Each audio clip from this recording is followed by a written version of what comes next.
English village of Sonning, about an hour by car from London, a world-famous jeweller has his studio.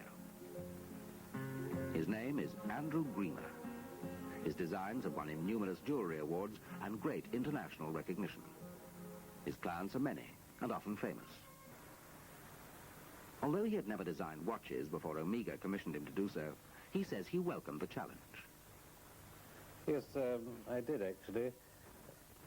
I think the whole thing was sparked off by the idea that nobody had ever designed watches with crystals that were made of semi-precious or precious stones.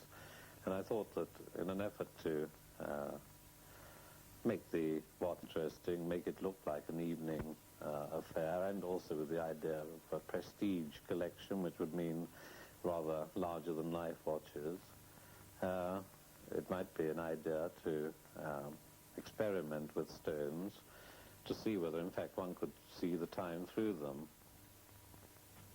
I make the initial sketch, which is usually pen and ink.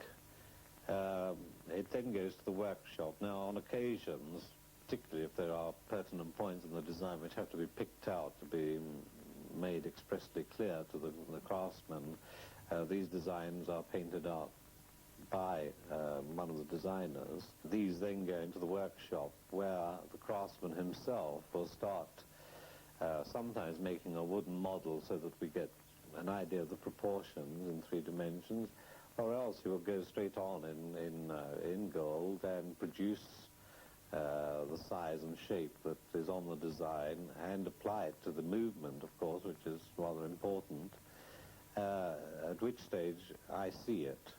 And I decide then whether it should be higher or lower or larger or smaller and so forth. And we then begin to discuss the question of glass, which, as I've said before, a stone.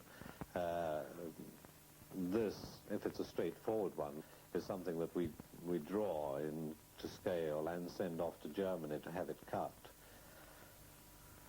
And then the problem arises of how to make the bracelet for the watch. I wanted the bracelet, in fact, to be made up of links which were exactly the same size as the watch case itself.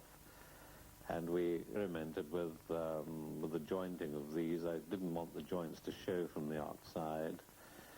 It's short sections of this, and one has to then decide what sort of texture to put on the surface of the gold. And this is usually controlled in a collection like this by what one has already done on the other watches. One wants a variation, and at the same time one wants to do a texture that is in keeping with the design, which has worked very well, in fact. From then on, it was a question of making a variety of designs. I never visualized the collection being variations on one single theme. I wanted the main theme to be seeing time through stones, but not for all the shapes to be in any way related. Having made the first 1,000 watches, I went on and designed a further 20 or 30 watches, using the experience that I'd already gained from the first half dozen. And of course, the thing started to evolve and became somewhat easier. I began to get more confidence and felt that, as the watches progressed, so they were improving.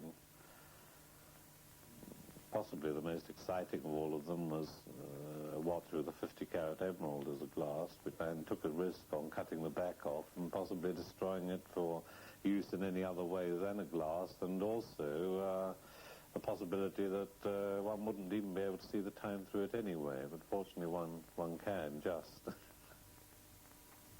Having taken a year to complete, the entire collection of 86 pieces first went on display at the Goldsmiths Hall in London.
exhibition round the world, these are some of Andrew Grima's watches, which he so painstakingly designed.